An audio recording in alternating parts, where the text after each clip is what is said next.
ஜும்மா Mubarak. இன்னைக்கு morning ரொட்டீன்லாம் நான் எதுவும் வீடியோஸ் எடுக்கல. இது சாம்பார் காலையில தான் வச்சது. என் பிள்ளைங்களுக்கு வந்து லஞ்ச் பேக் பண்ணி விட்டுட்டேன். அவங்களுக்கு எறா தொக்கு மாதிரி செஞ்சுட்டு முட்டை அவிச்சு வச்சுட்டேன்.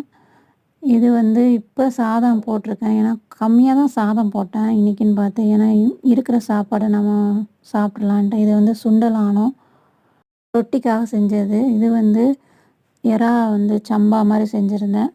எனக்குமே சாப்பாடு கெட்டினேன். அவங்க வந்து கொஞ்சம் வெளியில் போக வேண்டிய வேலை இருந்தனால போயிட்டு வர லேட் ஆயிடுச்சு. தொழுதுட்டு நான் வேலைக்கு போகிறேன்னு சொன்னாங்க. அதுக்கப்புறம் ரொட்டியுமே இருந்துச்சு. என் பையன் வேணான்னு வச்சுட்டு போயிட்டான். செஞ்சது இது வந்து நைட்டு செஞ்சது. கத்திரிக்காய் தொக்கு கொஞ்சம் இருந்துச்சு. சாதம் இருக்கனால நான் கம்மியாக தான் சோறு போட்டிருந்தேன். இன்றைக்கின்னு பார்த்து மறுபடியும் ஆக்க வேண்டியதாகிடுச்சு. ஹஸ்பண்டுக்கு வந்து வீட்டில் இருந்தால் எக்ஸ்ட்ரா சாப்பாடு வந்து வேணும் இல்லையா, அதுக்காக நான் சரின்ட்டு சாப்பாடு வந்து பண்ணிட்டேன். அதுக்கப்புறம் என் ஹஸ்பண்ட் கறியும் வாங்கிட்டு வந்துட்டாங்க. கறியும் பொரிச்சிட்டேன். அதையும் எடுத்து ரெடியாக வச்சுட்டு நானும் பசி வந்துடுச்சு. சாப்பிட்டுட்டு நான் தொழுவ போயிட்டேன். எனக்கு ரொம்ப காலையிலும் சாப்பிடல. சிறப்பான சாப்பாடை எங்களுக்கு இன்றைக்கி கொடுத்துருக்கா அல்ஹம்துலில்லாஹ்.